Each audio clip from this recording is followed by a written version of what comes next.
Well, Sherwin Bryce-Pease revisited the role of the Nelson Mandela Foundation in creating partnership with our other institutions, local and international, with the aim of addressing the challenges of poverty.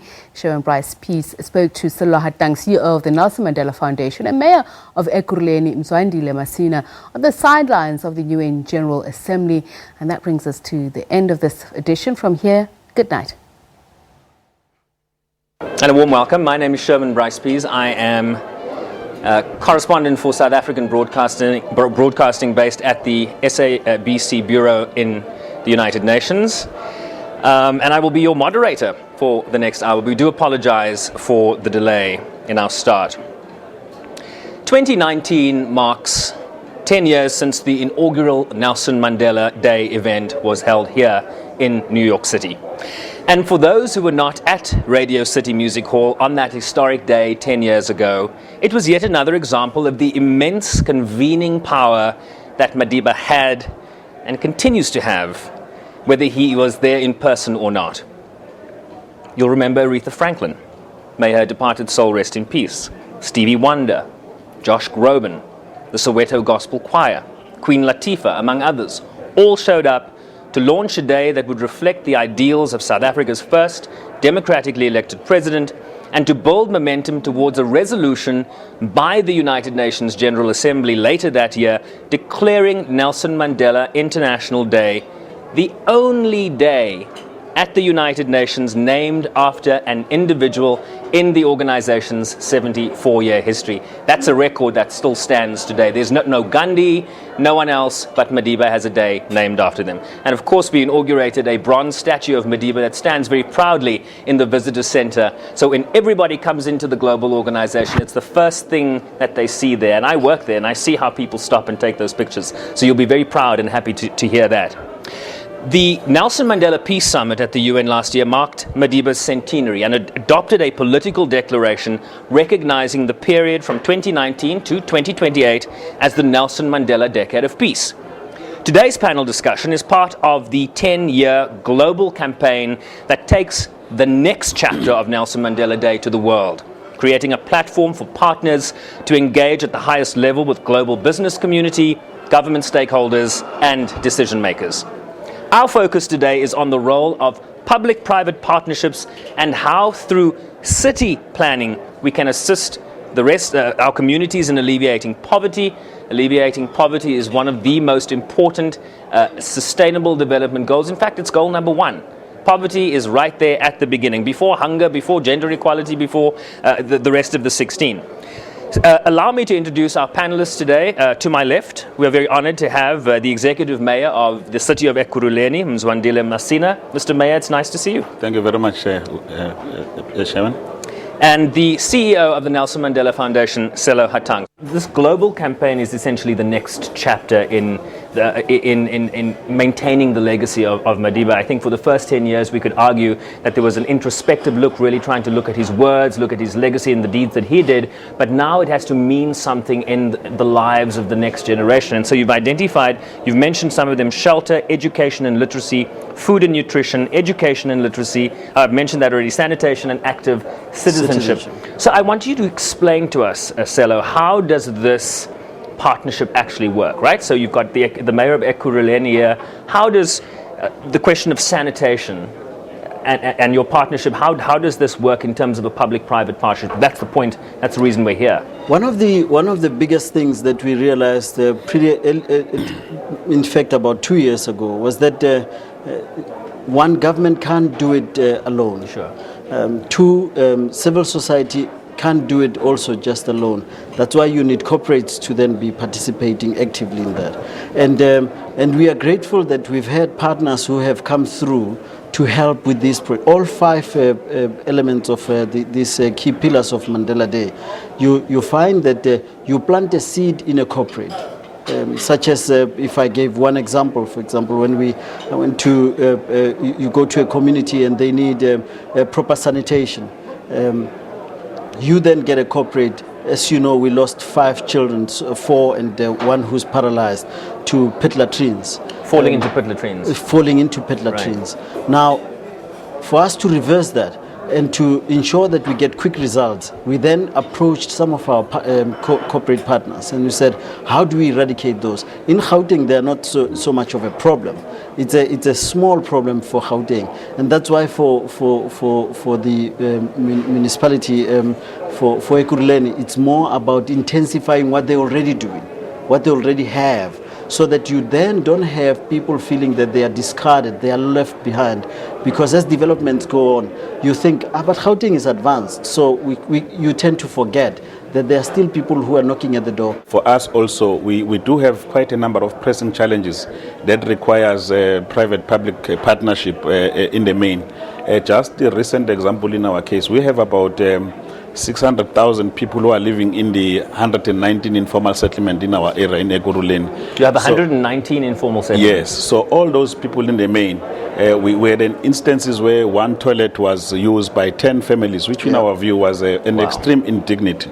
So we have undertaken a process of really trying to firstly reduce the number from 1:10 to 1:5 so that we can give a bit of dignity. But we believe that through private sector initiatives, we should be able to come up with an alternative sanitation program that is going to be sustainable, that is going to give permanent dignity to our people, because the issue of human settlement, as you know, we have a serious backlog in all spheres of government. So it will be important that whilst people are residing in the informal settlement, we need to make those informal settlements much more livable. So we are pursuing this thing, and we are certain that through the influence of entities like Nelson Mandela Foundation, we should be able to be getting solutions that are going to assist us in different communities where there is a need. So as the issue of the human settlement already, during the Nelson Mandela Day, we were able to build about 55 houses on the spot for the needy, because on one day? On one day out of this particular partnership. So there are 55 families that have been given dignity, and we want to stretch this to many other areas, and so that we can begin to effectively change the lives of our communities. So the partnership, in our view, is working, is beginning to bear some results, and we think that there's a lot of things that we can do if we can work together. Can I just maybe chip in again about the issue of sanitation? So we are at the moment working with the University of KwaZulu-Natal, where they are developing a model for proper sanitation that doesn't cost a lot of money. So they're looking at how do we make sure that this the problem that the mayor has identified, how do we solve it without breaking the bank, as it were? And you then get a partner such as Vodacom to come on board. So the mayor would then say, this is what we need solved. We then get the University of KwaZulu-Natal, who are basically working on that now. How do we do this in a much more affordable way? We then get a corporate partner to come on board, who then says, I will then take over this part of the project. That's how it works. Who takes the lead on these public-private partnerships? In a partnership, there is no big brother, so we all are equal. But often if people bring the money to the conversation, they say, I want to control it, right? And that doesn't often make politicians very happy. No. Correct me if I'm wrong, Mr. Mayor. Well, you are wrong, because in partnership it should be equal, because for me what is important is what are we doing in terms of ensuring that humanity out there benefits from the work that we are doing. It shouldn't be a game of personality whether or not we can smile together or we love each other. We have signed a partnership agreement because there are fundamental issues that must be addressed that have to do with society. So I think that the starting point is that. But coming to the other point you are raising, as government, we have a constitutional obligation to go deep in our purse to pay for these services, because we have to put our money where our mouth is, because it can't be that we're saying there's a problem, private sector come, and then we say that we have no resources for it. Recently we have been criticized for spending about 1.9 billion in the informal settlement, but when we started explaining to the people what exactly this program meant, everybody started to understand, and we believe that we could do much better, much cheaper if we work with academic institutions that can help us to find an alternative lasting solution, because sanitation is dignity. So we need to ensure that we do that. But also in the informal settlement, we've begun programs such as rolling out the electrification of informal settlement, where all the 119 informal settlement will be electrified. When we started the term of office in 2016, we made that as a political statement. To date, over 35 of the 119 have been electrified. So if you go to those communities, their lives have significantly changed. Clearly, we are sitting in one of the financial capitals of the world. Have you identified some companies here? Have you come with a list of projects that you want to present to some companies? Is that part of the conversation that you're having here? Yes, they are back-to-back B2B. We've got officials who are here who have been tasked specifically to identify certain areas of interest so that as and when we sit back and give a report, we're then able to follow necessary proper leads. And we believe that we should be able to have quite a number of those because we have spelled out our plan. As you can see, they were very clear in terms of aggressively promoting the city in terms of investment as an investment destination, but also not forgetting the social ills that are there and how we can resolve them through public-private partnerships. Ekuruleni doesn't run off the tongue of the international audience. This is part of why we're doing this, right? Yes, we are not really aggressive about it. You need to be aggressive, Mr. Mayor. For a strategic reason. So our view is that we've got to explain this thing over time. That's a national facility that is in our area. So it helps us to locate people in terms of where we are as the city. But the next phase, obviously, over time, our marketers will then have to say, in terms of just brand positioning, we are distinct from Johannesburg. But for me, we don't have a desperation. We must provide for our citizens first before we can worry about other things. At this point, many people are beginning to have clarity in terms of where we're located, but most important, what are sort of services that we are providing, including, the whole, we have, we're running a program of almost 4 billion where we're providing to all our citizens a certain level of basic water, basic electricity that even the national standard, we are exceeding the national standards. What does, in terms of the Nelson Mandela Foundation, what does Ekuruleni really offer in terms of public-private partnerships? What have you identified as a foundation? And tell us why Ekuruleni, right? I mean, you've had partnerships with other cities in the past. Why Ekuruleni and why now? I think this is an opportunity for us to also commend the mayor and for the kind of work that him and his executive team have done to try and deal with the issue of dignity of the people of Ekuruleni and in the wider scheme of things, the people of South Africa. You'll remember that Tambo, for example, I like how you put it, that it doesn't necessarily roll easily on the tongue.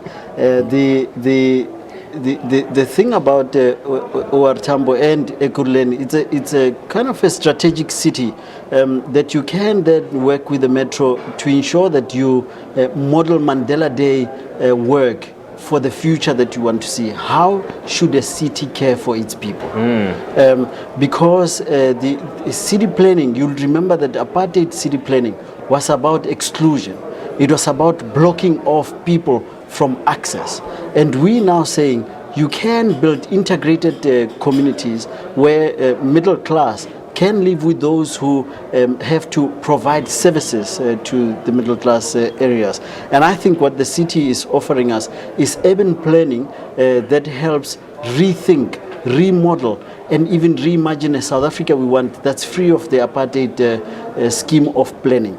It's complicated to break down those barriers, right? Precisely. Because it was built in a certain way, for a certain purpose and for a certain reason, and that can be expensive. It is, and none of these things should come cheaply. And I think the people who tend to complain about these things are people who are already beneficiaries of the system in terms of living conditions that have improved. The poor continue to feel that they are left behind, that they are left out. I was really moved by the event that the mayor hosted as part of the Mandela Day programming, where we hosted old people. Usually you'd find that cities, when you say let's host such an event, it will only be black grannies that are there. It's like it's a given. It's going to this time. They're also the ones that vote. So this time what the city did was to show the face of South Africa. You found the face of South Africa in the old people that are there. And And you then get to have a sense that if our old people can be integrated in their thinking the way they are, it means that those who are still coming, those who are still to be born, can then learn from that and say, how do we build an integrated, a united South Africa that looks like what the city is trying to achieve? But that comes at a cost. Sometimes it's a cost that goes to the vote, as you were saying. That it should then the priority should be, how do we ensure that we pull people and give them the dignity that they were born with, and that the Constitution requires that government and all of us should do. It's not a concept that's unique only to South Africa. Old people vote everywhere, even in the United States. You make this point about this engagement with your citizens, with the old gogos and the grannies. Community ownership of these projects, right? Because you're going into people's communities, you're saying we need to break down this, build a road there, we need bus transportation. The community has to be part of the deliberation, surely. You can't just come in, knock things down and say, hey, congratulations, you're a winner. How does that engagement work? Look, the one practical example, we are building the bus rapid transport throughout the city. We've started in the area of Tembisa, and we are completing that project there. One of the things that we had to do, we had to go and engage the stakeholders in the taxi industry to make them owners of the new transport mode. And because of the conversation between the city and the stakeholders, the project has been relatively smooth. And these are kind of, because you are quite correct that we should not, as government or private sector, go to communities without consulting them about their need, their thinking. Don't dictate to them, yes. right? You have to So for us, it's always important, therefore, to make sure that at any given time when there are those conversations, so we put the people first in terms of public participation. I think Johannesburg, for example, is a twin city with New York, for example. Are you engaging in those kinds of best practices? Have you identified a city where you say, we need to do what these guys are doing? Are they those kind of partnerships, and how important are those? Yes, we might not have one with New York now, but we are pursuing it. We have one with Houston here in the US, and other cities in China, quite a number of cities. In Africa, we've got a twinning partnership, and we've seen some of the results. One of the great programs we're running around the water economy is through our engagement with some cities of China. So I'm saying that we are actually, with regard to New York, because there's a very direct relationship in terms of the things that we could benefit. They are pursuing the Erythropolis. They've taken time in their 50-year planning horizon. One of the things they want to achieve is to achieve what we have achieved in a short space of time. But we don't have the kind of investment that they have. We've been able to, at the planning phase, to complete the planning phase. And we are now, if you go towards R21 and the related sites, you will see there's a new industry that has emerged around freight and logistics. And they're doing the same around the JFK. New York City and this relationship that you have with New York City. I mean, you talk about the footsteps of Mandela in the city. This was one of the first international venues outside of Africa that he came to, and I remember him walking into the General Assembly with a grey suit and white socks. He was pulling a Michael Jackson in a sense, you know what I mean? But he was this humble man that had just been, released from prison. Talk about this relationship and how you see this relationship growing into the future, particularly as you seek to move this into the next decade. This city has been so generous to us as South Africa, as the Nelson Mandela Foundation, but I'm hoping that with partnerships like the one that we have, that it will continue to deliver that way. Most of our funding comes from here for the Nelson Mandela Foundation. Who's signing those checks? So you want news now. So I'm hoping that we'll continue to sign those checks, and because that kind of funding then goes back home to then try and help support the work that we're doing at home. But I want to go back to your question about ownership of projects. Just last week, you'd know that in the last 3 weeks, we've had a wave of violence in our society. And as part of this violence outbreak that has happened in South Africa, my heart was broken when the city where I was born, the little township where I was born in the northwest, where 5 homes were burned, were torched, and these are homes of councillors. Now, I'm raising this because what I saw, what I witnessed in Ekuruleni when we went to hand over the houses, I think the mayor is reducing the number of houses. My understanding is that it's actually closer to 67 houses that we will end up with for the year. So you then had people who were protesting to say, when is our turn? Yeah. But a city that works with its people is one that before people can torch their homes, they then are engaged with. There's a dialogue. And it was impressive to watch this in front of our eyes, that it happened, that people were called in to say, this is how this came about. These are the people that we will be, but your turn is coming, and this is how it will work. So for people to own the infrastructure that's there, Sure. they need to understand why it came about, who is funding it. Because people tend to then think, no. As soon as this thing is happening, Hatang must be getting something out of it. Masina must be getting something out of it. And once you then explain to people, actually, none of us are getting anything except those who will be beneficiaries. An old woman who's now in her 80s and she's facing passing on without anything except in a form of an estate that she can then hand I imagine, over. Mr. Mayor, this is a very important part of these dialogues you have with the private sector in terms of the concerns that community members might have. You talk about the protest, the nature of protests sometimes in South Africa, where libraries will be burnt down, or facilities or clinics will be destroyed. I've seen you talk about this, the importance in your conversations with the private sector, the importance of the rule of law. Yep. At the end of the day, it's about the rule of law. How do you factor that into the conversations, both with the community and with the people you are seeking to finance some of these projects? Well, it's important for all members of society to understand that every infrastructure deployed, it is meant to assist the well-being of communities, because once we have that as a basic philosophy, it then therefore becomes logical that any destruction of public infrastructure is a disruption of society. But continuously through our government programs, we continue to engage our communities just to make them understand, so that you don't use the heavy arm of the law as a first step, but you educate communities in terms of taking care. Because if we build a school, we build a clinic, we build a fire station, all those things are meant to benefit the immediate communities where these things are. So therefore, communities should take full ownership of those facilities, so that if they've got other grievances, because the more government delivers, the more people want more in terms of the work that we do. So we're saying that as a principle, that should not really get into the space of destroying the already developed infrastructure. Let's rather have a conversation about how do we build more facilities that are required outside of destroying the facilities that are there. When you develop one area of a large metropole like Ekuruleni, you have to articulate that this is phase one.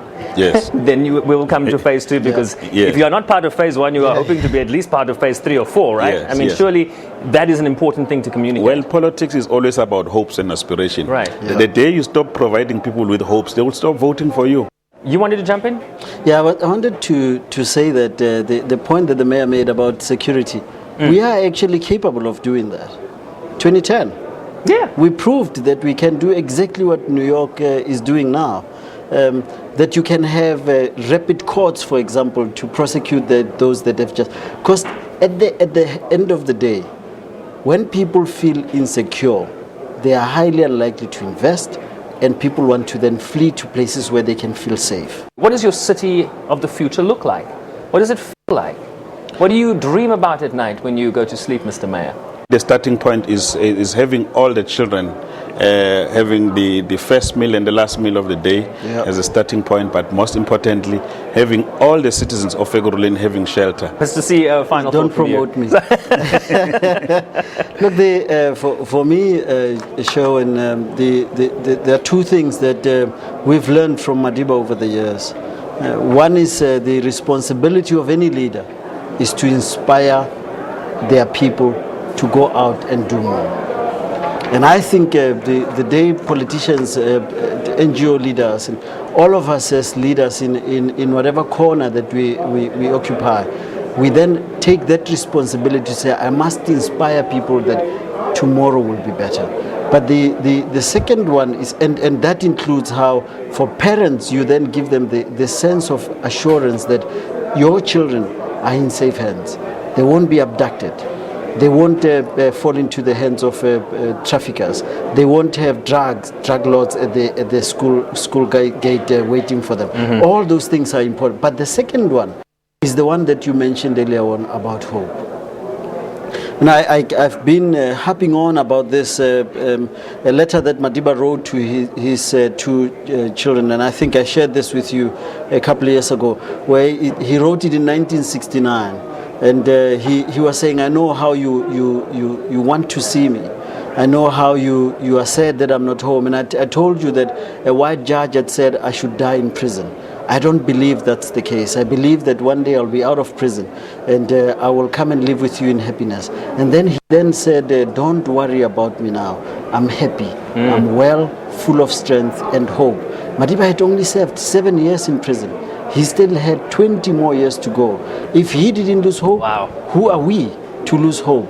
We must be able to build the city that we want, that city being a city that's protective of its people, that gives people, stops children from being stunted, that gives them proper education from early childhood development onwards. So we can free ourselves from these shackles of poverty and inequality. It's a big task ahead of you both, but you have to start somewhere, right? Thank you very much indeed, Sello Hatang, the CEO of the Nelson Mandela Foundation, and Mr. Mzwandile Masina, the Mayor of Ekuruleni, where the international airport of South Africa is located. Thank you to you both. Thank you, sir. Thank you. Good to see you. Thank you. Thank you very much. Thank you, of course.